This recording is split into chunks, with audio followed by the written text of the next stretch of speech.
रतनगढ़ में श्री परशुराम अतिथि भवन में पंडित श्री बद्री प्रसाद महर्षि चैरिटेबल ट्रस्ट जयपुर के सौजन्य से आशीर्वाद 2023 प्रतिभा सम्मान समारोह संपन्न हुआ। भगवान श्री परशुराम के छाया चित्र के समक्ष दीप प्रज्वल के साथ शुरू हुए कार्यक्रम में संत सानिध्य अनंत श्री विभूषित परमहंस वरिभाचार्य श्रीमद दंडी स्वामी जोगेंद्र सर महाराज अध्यक्षता कृपाशंकर शर्मा अध्यक्ष बद्री प्रसाद महर्षि चैरिटेबल ट्रस्ट जयपुर ने की। मुख्य अतिथि अभिनेश महर्षि विधायक रतनगढ़, अति विशिष्ट अतिथि रमेश चंद्र इंदौरिया वरिष्ठ कांग्रेस नेता, विशिष्ट अतिथि विजय कुमार बासोतिया वरिष्ठ उपाध्यक्ष राजस्थान गौड़ ब्राह्मण महासभा, मुकेश रामपुरा प्रदेशाध्यक्ष राजस्थान ने की। मंचासीन अतिथियों का साफा सोल श्रीफल बेंच व स्मृति चिन्ह भेंट कर स्वागत अभिनंदन किया। महिला मंडल अध्यक्ष उषा शर्मा ने मंचस्थ अतिथियों व पधारे समस्त विप्रजनों का स्वागत किया। संत श्री ने कहा कि हमें शिक्षित समाज के साथ साथ संस्कारित व चरित्रवान समाज के निर्माण की भी आवश्यकता है ताकि भावी पीढ़ी इन प्रतिभाओं का अनुसरण कर सके। मुख्य अतिथि अभिनेश महर्षि ने कहा कि युवा पीढ़ी समाज की प्रगति का दर्पण है, अतः इन्हें सही व उचित मार्गदर्शन मिलना चाहिए। अति विशिष्ट अतिथि रमेश चंद्र इंदौरिया ने प्रतिभाओं का उत्साहवर्धन किया एवं कार्यक्रम में महिलाओं की भागीदारी की प्रशंसा की। कार्यक्रम अध्यक्ष कृपाशंकर शर्मा ने बद्री प्रसाद महर्षि चैरिटेबल ट्रस्ट की विभिन्न गतिविधियों की जानकारी दी। कार्यक्रम को विशिष्ट अतिथि विजय कुमार बासोतिया, मुकेश रामपुरा व पंकज इंदौरिया ने भी संबोधित किया। कार्यक्रम में शैक्षिक सत्र 2022-23 माध्यमिक, उच्च माध्यमिक, स्नातकोत्तर खेल प्रतिभाओं का अभिनंदन पत्र, उच्च माध्यमिक श्रेष्ठ व राजकीय सेवा में चयनित प्रतिभाओं को अभिनंदन पत्र एवं पंडित श्री बद्री प्रसाद महर्षि सम्मान दिया गया। समिति अध्यक्ष जयकांत विवाल व ग्रामीण मंडल अध्यक्ष भवानी शंकर शर्मा ने सभी आगंतुकों का आभार व्यक्त किया। इस अवसर पर समाज के गणमान्य उपस्थित रहे। कार्यक्रम का संचालन सुधा तामड़ाइत व डॉक्टर ओम प्रकाश महर्षि ने किया। रतनगढ़ से हमारे संवाददाता अरविंद महर्षि की खास रिपोर्ट। और अपने आप को ब्राह्मण होने का गर्व मानेंगे। ब्राह्मण होने का गर्व तब होगा कि जब आपके कंधे पर शुद्ध यज्ञोपवीत होगा। गौरव तब होगा आपका बालक समय से संध्या करेगा, और जो बालक सविता देवता की उपासना करता है उस बालक को आगे बढ़ने से कोई नहीं रोक सकता। संध्या करने वाले बच्चे को आगे बढ़ने से कोई नहीं रोक सकता। इसका मैंने प्रत्यक्ष में उदाहरण एक नहीं अनेक बार देखे हैं। पशु संज्ञा के बालक भी संध्या के बल से आज अच्छे से कर्मकांडी बन गए। संध्या में वो ताकत है। हमें हमारे धर्म का पालन करना है। मैं आपको ये नहीं कहता आप पांडित्य कर्म करने के लिए जाओ, पर कम से कम आपके घर में कर्म हो तब तो संकल्प तो शुद्ध बोल सको। आप संध्या तो समय से कर सको। आप नित्य संध्या करें। एक संध्या करना प्रारंभ कर देगा, समय से अपने बच्चे को संस्कारित करके अगर वो संध्या के क्रम में डाल देगा, फिर आप अपने समाज को देख लेना, और ज्यादा समय नहीं 1 वर्ष में आपको परिणाम नजर आ जाएगा। और त्याग क्या, बूंद बूंद से घड़ा भरता है। बूंद बूंद से घड़ा भर जाता है। तो बूंद बूंद से जो घड़ा भरता है वो कितनों की प्यास बुझाता है। अन्यथा वो बूंद बूंद तो जमीन पे गिर के जाने वाली है। आप ये मत सोचना कि उसको हम रोक लेंगे, वो रुकने वाला विषय है नहीं। पैसा और पारा बचाना किसी के भी बस की बात नहीं है। अगर आप धर्म में उसको लगा दोगे और स्वधर्म में लगा दोगे तो वो पैसा आपके अंदर वो शक्ति प्रदान करेगा कि आपके उस पैसे के बचाने की जो क्षमता है वो बढ़ जाएगी। और अपने आप को ब्राह्मण होने का गर्व मानेंगे। ब्राह्मण होने का गर्व तब होगा कि जब आपके कंधे पर शुद्ध यज्ञोपवीत होगा। गौरव तब होगा आपका बालक समय से संध्या करेगा, और जो बालक सविता देवता की उपासना करता है उस बालक को आगे बढ़ने से कोई नहीं रोक सकता। संध्या करने वाले बच्चे को आगे बढ़ने से कोई नहीं रोक सकता। इसका मैंने प्रत्यक्ष में उदाहरण एक नहीं अनेक बार देखे हैं। पशु संज्ञा के बालक भी संध्या के बल से आज अच्छे से कर्मकांडी बन गए। संध्या में वो ताकत है। हमें हमारे धर्म का पालन करना है। बड़ा है नहीं। गीता पढ़ने का समय अंतकाल का नहीं है। भाई नीलेश ने बहुत सुंदर बात कही थी कि अब मुझे थोड़ा सा निवृत्ति की ओर जाने। मैं आपके साथ हूं, मैं कार्य करूंगा। हमारे धर्मशास्त्र में लिखा, गीता में कहा, सर्वधर्मान् परित्यज्य मामेकं शरणं व्रज अहमत्वा सर्वपापेभ्यो मोक्षयिष्यामि मा शुचः। भगवत गीता इसी बात को कहती है कि तुम लोक धर्मों का त्याग कर और धीरे धीरे अपने रहते और अपनी सक्षमता में अपने उत्तराधिकारी को नियुक्त कर और अपने उत्तराधिकारी को इतना नियुक्त कर दे कि वो कहीं फिर उसको लड़खड़ाने की आवश्यकता नहीं। यही श्रीमद् भागवत कहती है, धर्मम भजस्व सत्य। आगे क्या लिखा, गत 60 वर्ष से मनुष्य की आयु जब 60 वर्ष की हो जाए और फिर उसके बाद में अगर वो अपने आप को उस लोग बना दिया करो, मुझे मुख्य प्रधान सेवक के रूप में आप लोग लिख दिया करो, और लिखने की भी आवश्यकता नहीं है।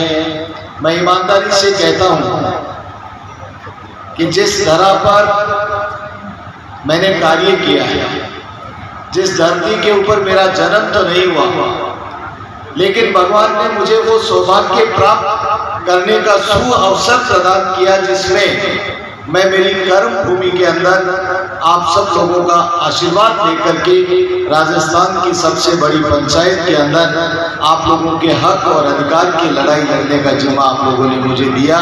इसलिए मेरे से ज्यादा सौभाग्यशाली व्यक्ति कोई नहीं होगा, और आप लोगों से ज्यादा आशीर्वाद देने वाला मुझे कोई और दूसरा नहीं होगा। इसलिए मैं तो आप लोगों का प्रधान सेवक हूँ, प्रमुख सेवक हूँ, और सेवक ही बना देना चाहता हूँ। जब आदरणीय कृपाशंकर जी भाई साहब अध्यक्षता करें तो मैं तो उनके अंदर ही समाहित हो गया। परिवार के मुखिया हैं आदरणीय कृपाशंकर जी भाई साहब और मेरी धर्मपत्नी रूबी महर्षि जी, ये दोनों जयपुर से इस प्रोग्राम के लिए आए हैं। बेटी अहमदाबाद से आई हुई है, लेकिन ये सुबह वापस जल्दी जाएंगे। तो आप लोग ये अंदाजा लगाइए कि ये प्रोग्राम मेरे लिए और परिवार के लिए कितना बड़ा आयोजन है, कितनी गंभीरता इस प्रोग्राम की है, और कितना इसका महत्व है मेरे मन के अंदर और परिवार जनों के मन में है। मेरे से पूर्व वक्ताओं ने सारी बातें कही। हमारे विद्यार्थी, हमारे प्रतिभावान छात्र, प्रतिभावान छात्राएं, और जिन्होंने अपनी प्रतिभा को, समाज की प्रतिभा को जिन्होंने प्रदर्शित किया है, प्रूव किया है अपने आप को, उन सब लोगों का सम्मान करने का आज ये सुअवसर है। और उसमें दंडी स्वामी जी के कर कमलों से ये बच्चे सम्मानित होंगे। आदरणीय रमेश भाई साहब आज बच्चों के बारे में कुछ बोल रहे थे। करीब करीब कोई भी गौर ब्राह्मण सेवा समिति द्वारा आयोजित कार्यक्रम होता है तो मैं और रमेश भाई साहब दोनों एक साथ उपस्थित हमेशा होते हैं, और मैं इनसे बहुत कुछ, हर कार्यक्रम के बाद में मैं कुछ न कुछ बात सीखता हूँ। सफलता है वो परसेंटेज के अंदर भी बढ़ती जा रही है, ये खुशी की बात है। इंदौरिया जी ने कुछ बातें कही, पंकज जी ने, जिसके अंदर एक डरने के ऊपर नहीं चले। समाज के अंदर हमें बहुत सारी फील्ड हैं जिनके ऊपर हम काम कर सकते हैं, और उन बच्चों को मैं अभिभावकों से एक बात कहना चाहता हूँ। अभिभावक अपने प्रतिभा को पहचाने, और वो बच्चे की प्रतिभा को पहचान कर उस बच्चे के अंदर जो प्रतिभा है उस प्रतिभा को उजागर करने का मौका दें, चाहे उसके अंदर उनको अभिभावकों को थोड़ी बहुत कठिनाई भी आए। टैलेंट का सही उपयोग यदि सही दिशा के अंदर कार्य करने का उसको मौका मिलेगा तो दिखा सके।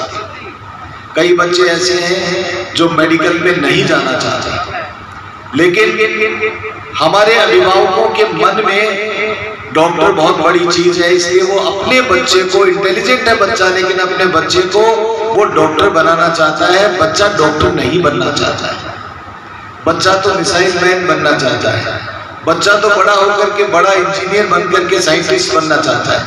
लेकिन हम उसको डॉक्टर बनाना चाहते हैं, वो घर का भी नहीं रहता है और घाट का भी नहीं रहता है, इसलिए वो अवसाद के अंदर आ जाता है बच्चा। ऐसे स्थिति के अंदर मैं अभिभावकों से कहता हूं कि वे बच्चे की प्रतिभा के अनुसार उसको काम करने का मौका दें। जो हर प्रोग्राम के अंदर मुझे आने का मौका देते हैं, बच्चों से और समाज के जो प्रबुद्ध जन हैं उन लोगों से रूबरू होने का मौका देते हैं। आज मैं बहुत कुछ नहीं बोलना चाहता हूं, मैं तो जो कुछ भी हूं आप लोगों के कारण। मुझे मालूम है जब मैं चुनाव लड़ता हूं, लेकिन मेरी आंखें उन सब लोगों को पहचानती हैं, मेरी आंखें उन सब लोगों के प्रति कृतज्ञता का भाव प्रदर्शित कर रही है। मेरी आंखें जिन्होंने अपने आप को अभिनेश महर्षि समझते हुए और जिस तरह से काम किया, ये रतनगढ़ के अंदर एक इतिहास बना। और मुझे याद है जब चूरू से हम लोग विजयी होकर के आ रहे थे, उस वक्त समाज के चाहे छोटा बच्चा है, चाहे छोटी बच्ची है, चाहे मेरी मातृशक्ति है, चाहे बड़ा बुजुर्ग है, कोई व्यक्ति ऐसा नहीं था जिसके चेहरे के ऊपर वो खुशी नहीं थी जो खुशी और किसी चीज से मिल नहीं सकती है। लेकिन वो खुशी मैंने आपके चेहरे पर देखी, मैंने आपकी आंखों में देखी। मैं तो आपका जीवन भर आभारी रहूंगा। और ये बात कहते हुए मेरी वाणी को विराम।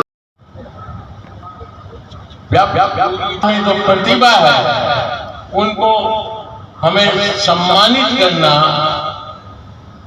ये अद्भुत कार्य है।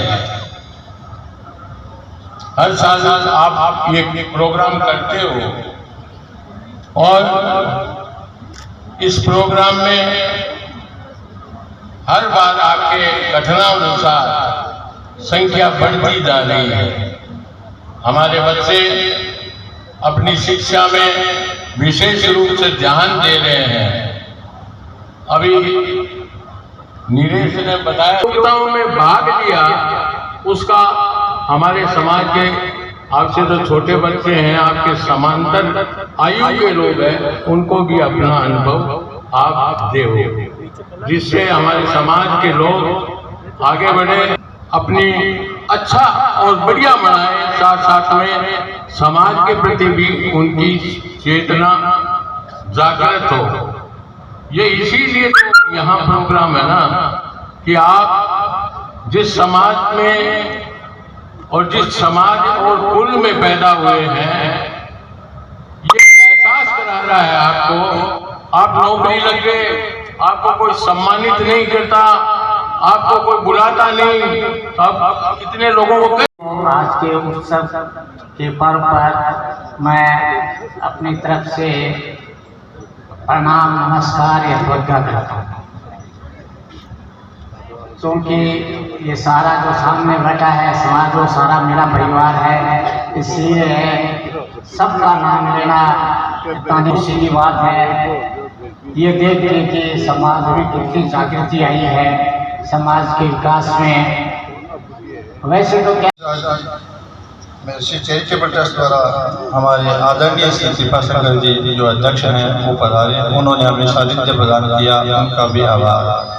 मुख्य अतिथि हमारे लाडले विधायक श्रीमान अविनेश जी महर्षि जी, आपका भी हमारे को आतिथ्य प्रदान करने के लिए बहुत बहुत आभार। श्री विजय कुमार जी बासोतिया जी जो कि अपने गौड़ ब्राह्मण महासभा के प्रदेश उपाध्यक्ष में हैं और अन्य संस्थाओं से काफ़ी जुड़े हुए हैं। आप हमारे बड़े भाई साहब रमेश जी इंदौरिया जो कि मेरे अग्रज हैं, मेरे बड़े भाई साहब हैं, उनका आशीर्वाद मेरे साथ हमेशा रहता है। उनका भी इस समाज में गौड़ ब्राह्मण समाज के जो कि अंग हैं उनका बहुत बहुत सम्मान। पुराने अपने बुजुर्गों ने जिनके अपन आज कुछ संकलन हमने किया है, पंकज जी ने हमने मिलकर किया है, उसमें कुछ अपने ऐसे भी व्यक्ति हैं जो आज हमारे बीच नहीं रहे, पर उन्होंने जो प्रयास जो समाज को देन दी उनको हम श्रद्धा सुमन अर्पित करते हैं, उनके श्री चरणों में नमन करते हैं, क्योंकि उन्हीं की प्रेरणा के कारण से आज ये समाज जिसके 3 भवन, शायद मुझे इस बात को कहते हुए गर्व महसूस होना चाहिए और रतनगढ़ गौड़ ब्राह्मण समाज को भी इस बात का गर्व महसूस करना चाहिए कि 3 भवन गौड़ ब्राह्मण समाज के बीकानेर संभाग में शायद और कहीं जगह नहीं है, जो कि सिर्फ रतनगढ़ में है। ये अपने लिए बहुत बड़ी रतनगढ़ समाज के लिए, गौड़ ब्राह्मण समाज के लिए गर्व का विषय है। उसके साथ ही जिन जिन महानुभावों ने वर्तमान समय में जो आज हमारे बीच में हैं और जिन्होंने समिति को पूर्व में भी सहयोग दिया है और आज तक जो सहयोग देते आ रहे हैं, उन सभी का मैं हार्दिक हृदय पटल से, मन से और समिति की ओर से आभार और धन्यवाद देता हूँ। क्योंकि किसी भी समाज की नींव या किसी भी समाज की व्यवस्था बिना अर्थ के नहीं हो सकती। मैं अर्थ की बात करूँगा तो हमारे संयोजक महोदय हमें बीच में टोक देंगे कि आप पैसे की बात नहीं करेंगे, परंतु चूंकि मेरा अध्यक्ष का चयन हुआ था तो मैंने सबसे पहले यही कहे थे कि मैं स्वयं पैसे वाला नहीं हूँ, पर तन और मन से मैं समाज की सेवा करूँगा। और जो मेरे चयन के बारे में जो कार्यकारिणी टीम जो हमारे साथ आज लगातार कंधे से कंधा मिलाकर काम कर रही है, कार्य समिति पूरी, युवक संघ, महिला संघ, ग्रामीण संघ सारे मिलकर जो कंधे से कंधे मिलाकर एक साथ जो काम कर रहे हैं, उसी की प्रेरणा है कि करीब 50 लाख रुपए इन 15 महीनों में समाज को, व्यक्तियों के द्वारा ही समाज को प्राप्त हुए हैं। और समाज का जो भवन पहले कार्य अधूरा था, जिनकी नींव श्री पूर्व अध्यक्ष अंबिका प्रसाद जी ने रखी थी, उसको पूर्ण 1 साल के कार्यकाल के अंदर ही कर उसका लोकार्पण समाज को किया और समाज के लिए वो एक अग्रणी एक आय का साधन भी हुआ, प्लस समाज के वो काम आने वाली चीज़ है। इसके